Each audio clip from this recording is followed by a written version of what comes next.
Ұлым, ісіңді адамдарға жақсы көріну үшін жасама. Әрдайым Алланың разылығын көзде. Батырым, таза бол. Таза бол дегенімді тек киіміңмен, дене тазалығы деп қана ойлама.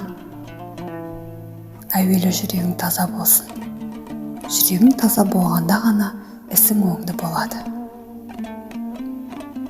Ұлым, басыңа үстісе сабыр ет.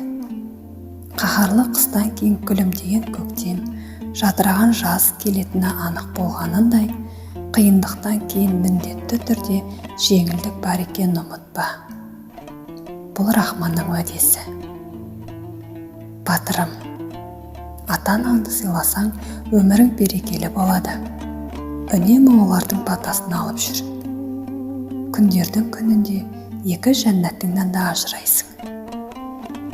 Балапаным, сырыңды ата-анаңмен ғана бөліс. Өйткені олар сенің нағыз жанашырың. Сырыңды сыртқа шашпайды.